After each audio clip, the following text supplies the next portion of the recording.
Welcome back, ladies, gentlemen, and NBs, and thank you for tuning back into St. Andrew TV, a cure for your Monday blues. I'm your host, Andrew, and today, if you can't already tell by the outfit, we have a new project that is inspired by the early fur trapping days of the American frontier. The project that, at least the instructions tell me, that we are about to embark on is we are going to assemble a Bridger Hawken by InvestArm. No, InvestArm is not paying me to say anything particular about the rifle kit that is sitting in front of me.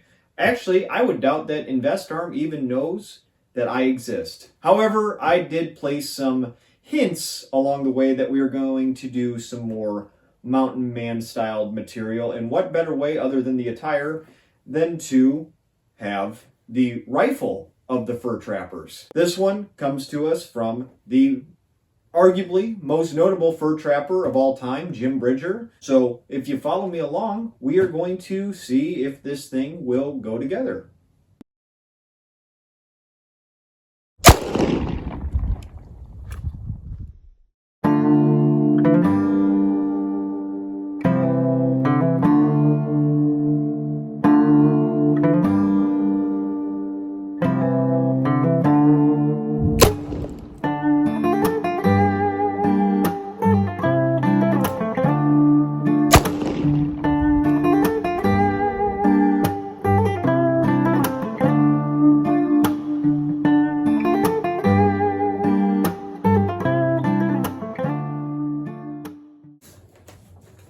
Are these the instructions? So before we even get anywhere into the video, I would have bet a significant amount of money that I did not receive an instruction manual of how to put this together.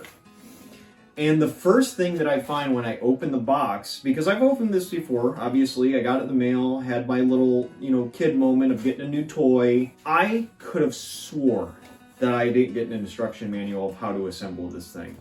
And lo and behold, the first thing I find, an instruction manual. So this that I got off the website, meaningless. This right here, this iPad that was invented by Kit Carson, fellow mountain man, means nothing.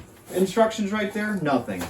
I guess we're just gonna do the old paperback method that wasn't printed, at least from a printer that is in my home. So now with my little tangent out of the way, we have opened the box. We have instructions, believe it or not. The reason why I'm doing this today is I want to, put this together with everybody. I have not assembled this before. Unlike the blunderbuss kit that I had, I assembled it 2 or 3 times before I, turned on the camera. I wanted to make this an organic experience and see my legitimate concerns or tell you my honest opinion about how difficult that something like this would be to put together. I'm noticing right off the bat that the trigger and the ignition is already assembled. So that seems to be the easiest part about this. The blunderbuss kit was not so easy. Let's get this out of the packaging and we will begin. That's the toughest part's already done for us. Look.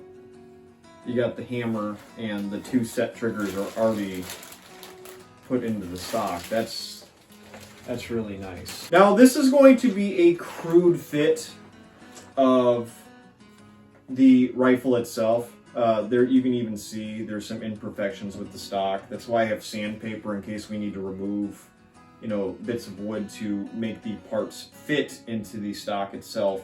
And then if we really need to make something fit, I have a wood carver here, and then I have a standard head screwdriver right over here. I did inventory when I opened this up the first time. Didn't find my instruction manual, but so we're going to go step by step, and we are just going to assemble this. Right off the rip, my first impression of this is I like that all the tough parts are already assembled. All right, so reading the instructions, most of the pieces that the instructions call for, at least the first 3, They talk about the butt plate, the patch box, and the fore-end cap here. Those are already assembled. They also talk about this in the following one. The only thing that you need to do in like the first set of 5 directions is put on the little brass escutcheons here. So we'll put the little escutcheons in and make sure that you use the correct screws, because you have a good bit of tiny screws in there, but there are 4 that are uniform with one another. And I'm just going to use the escutcheon that fits the best with the hole that's already drilled to make life easier for me. I don't want to shave a bunch of wood off because that doesn't seem like it would bode well for taking it apart, finishing it, and then putting it back together if I shave and the miscellaneous parts and pieces are now all whopper jawed. So this is the escutcheon right here, and you can see that I already have 1 screw in there. Second one is going in, and we will flip it on the other side and do the same thing. I doubt I'll show that. All right, we have the brass escutcheons in. They're not too tight because obviously after this video, I'm probably going to take it apart and see what I want to do with, you know, the finish of it before it's at its final process of taking it out and firing at a target. But that's what it looks like after the escutcheons are placed into their designated little slots. Right, the next 2 directions actually call for the trigger and lock assembly, which is done. So now we are going to throw on the tang, which is going to hold your barrel in place. At least that's what they're saying we're going to do. So if you're new to anything percussion, this is a tang. You want to get the barrel in there, or the tang in there, then we need to put this in a cocked position. But do not dry fire black powder weapons. It's not good for the mechanisms. Actually, it's not good for any gun, but that is how you insert the tang. And now I have to dig out these screws, which this will all be cut out because why on earth would I make you dig through the bag with me? Nice and gentle. Oh, here's a little fun fact while I'm putting these screws into the tang here. If you guys are familiar with Fort Bridger in western Wyoming, I suggest that you go back and do a time machine on the channel. And this is years and years ago at this point, where I actually made a trek across the United States in, I want to say like 5 years ago, where I actually drove the Oregon Trail, and along that trail is Fort Bridger. And you guessed it, that was opened up by Jim Bridger, famous mountain man. And he would sell goods and items to the pioneers moving west during westward expansion. But I was at Fort Bridger, and I thought it was pretty neat. It's bigger than what leads on, because it became like also a small community as time went on. But it has the original trading post there as well in the back. It was just like a 1-room cabin, and it had a bunch of furs. You know, it looked exactly what you would envision a mountain man camp to look like. So if you want to go back, there's 5 episodes of my drive on the Oregon Trail, but if not, we will resume with the Hawken rifle here. All right, the tang is attached. The screws are not in there all the way, mainly because when I remove this, I don't want anything to strip the wood. So, like I said, this will be a rough fit. This is going to be the assembly of the Hawken rifle to make sure that all your pieces are there, everything fits how it should fit, and ultimately we are going to make sure that it all goes together, all the parts are here, which I'm pretty sure they are, but then we will take it apart, and then probably another video I'll show you how I spice this thing up. I will make this look real pretty. The only thing left to do on the stock is we are going to put on the trigger guard. And that seems simple enough. I don't know if I need to read the directions. Actually, I did this out of order here, but this is the trigger guard, and as you can see, there are 2 triggers, because when you cock the hammer on a Hawken rifle like that, I had to cock it to get the tang in there, but this trigger here makes this a hairpin, so it makes it real easy, and that's what trips the hammer in order for you to shoot. You can see that they're in sequence with one another, so you just force that in there. And this is the difficult part because you do have to bend metal a little bit to give it a nice snug fit, but at the end of the day, it's not that big of a deal. See, I know I'm going to have a lot of critiques because whenever I do woodworking, and I guess this is a really crude form of woodworking, I suppose there's wood involved, but I don't like tables because I like to get up and in there. I like to get real in there. And this is really tough for me to use a table because I use my body and I contort my body to work on the things that I'm working on. So even though there's a table in front of me, it's just really for inventory of what I'm about to place against my body. You just saw that. Once it remotely starts getting a little bit more tense to turn the screw over, I leave it because this is going to come apart. This isn't the Hawken's final form. I actually have a lot of interesting ideas that I want to do with this because I've never had something, you know, almost like a relic of sorts. I want to make it look like it came straight out of 1830. I want it to look like Jim Bridger rubbed his nuts on this at one point. And that appears to look like the final touch on the stock. Doesn't look like we did too much to it. However, we're moving on to the barrel, and then ultimately, when the barrel's ready, we will just join the 2. And we have a Hawken rifle. For those who don't know, this is a barrel. This is a 1 in 48 inch twist rate, which means that it's good for round ball and Minet balls. That's really cool. So you can get either or and it'll shoot. The only thing, and I stated this when I bought it, the only thing that I wish I could find was an authentic, like 34, 38 inch barrel. This is a 28. The only thing I didn't like about this when I purchased it is it didn't have the authentic length barrel. But given that it's got to fit in a box and InvestArm is going to have to make money on it somehow, that's probably why I'm a few inches short. I've never heard that before. Also, I don't know if I even mentioned this, but this is a 54 caliber Hawken. So, same with the blunderbuss that I own. 54 caliber, everything's uniform because I have trouble enough finding ammo for anything.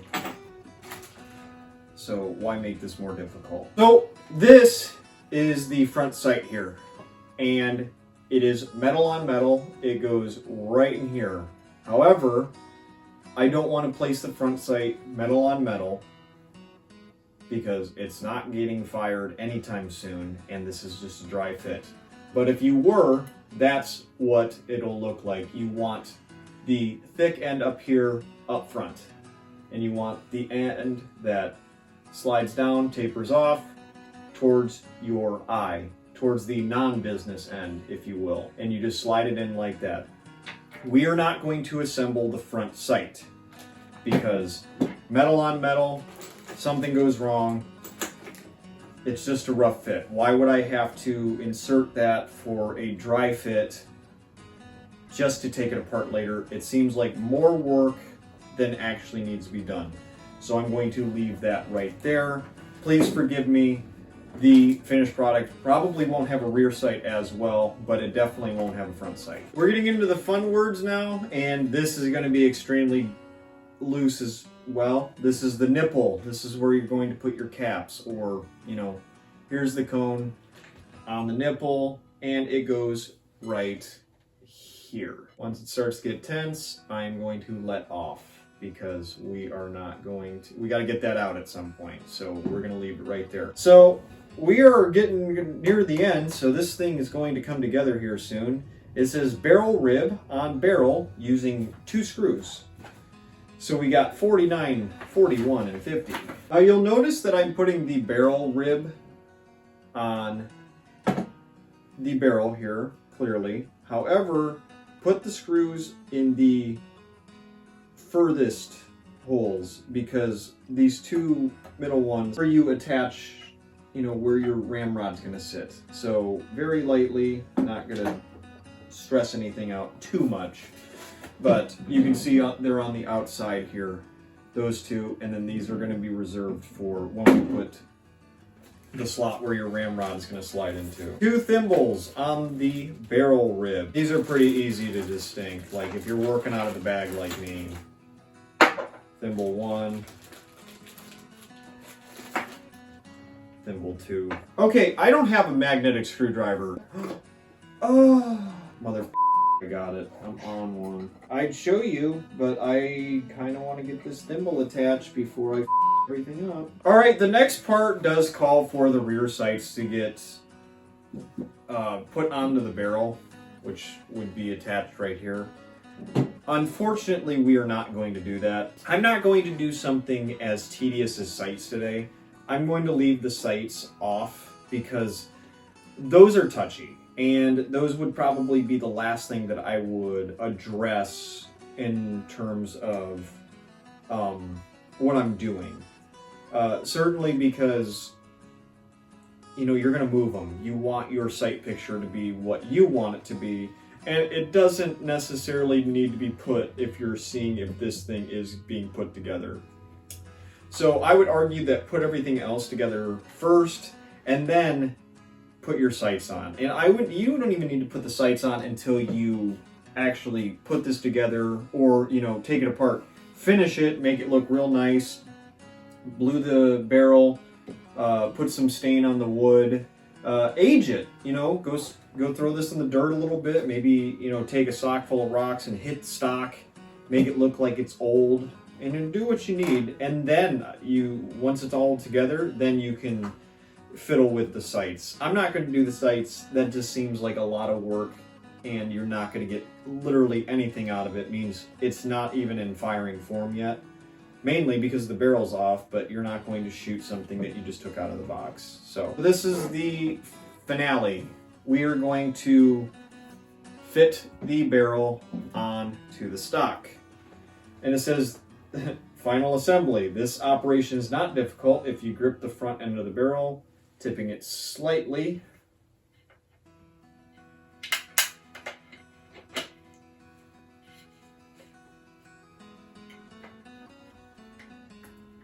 Well, how do you do? Once you get the slot into the breech plug, make sure that your barrel is touching the fore-end cap, which it is. And this is how a lot of old school weapons are held together. This wedge, and the wedge goes right in there. All right, the only thing left to do is take this little cleaning doodad off here, and you put your ramrod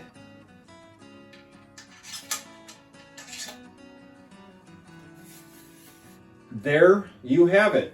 We've just assembled a 54 caliber Bridger Hawken. Now, one thing before I clean this up and, you know, we go about our merry way. What is historically accurate? Does the wedge go in from the right-hand side, or does it go in from the left-hand side? I'm sure it doesn't matter as long as it keeps the barrel down. I'm sure that's the only thing that matters. But in terms of historical accuracy, let me know in the comments if I insert the wedge from the left-hand side or the right-hand side. But other than that, we have successfully assembled our brand new, not a firearm, Bridger Hawken rifle. 54 caliber, and I would have to say it's got no sights on it, but I am pretty proud of this little endeavor.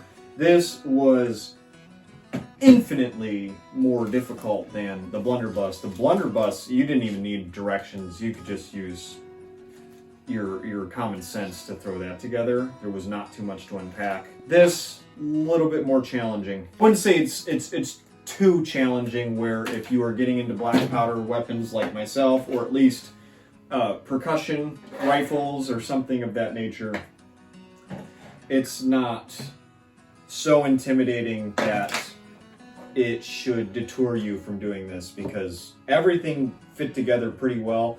It's a very rugged fit right now, certainly because I purposely, did not tighten everything down, because I want that to be for the final fit, where the only time this comes apart is to clean it.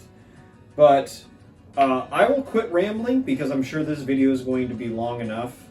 I'm very happy with this, because this was a project that I was actually kind of dreading, to be quite honest, but I'm glad I got it done. And I can't wait to take this apart and, spice it up a little bit, which will be an upcoming video. But as of right now, we just assembled it today, and I'm glad everyone came along for the journey. Please leave a like if you've enjoyed today's video, or leave me a comment stating what you liked, or tell me what I should do next. I have a Patreon that is linked down in the description field below, or it should be appearing at the bottom of your screen here. I do not take ads nor sponsorships on this channel, so it ensures that all the content that you see is homegrown and grassrooted. Just like this Hawken rifle here, I purchased this with my own hard-earned money. This did not come from InvestArm trying to, solicit more sales, coming to a YouTube channel with nearly 60,000 subscribers in order to get more money. I bought this due to my own research, out of my own pockets, because I am getting into some early frontier fur trading days. But it assures you that everything is organic. So if you'd like to go over to the Patreon and leave a donation to make sure that organic content stays the way it is, feel free to do so. However, feel no obligation, because the content on YouTube will forever remain free. Thank you to everyone who has subscribed as of late, but for those of you who have come across this video or this channel, maybe because you want to learn more about the early days of the American frontier, and the fur trading days for that matter, maybe you just wanted to come along for the ride while we assemble a Bridger Hawken by InvestArm. Or maybe you're thinking to yourself the same thing I'm thinking to myself, that YouTube can Hawken these nuts if they'd like to demonetize this because we assembled a rifle kit. Think about hitting that subscribe button, because you're a daisy if you do.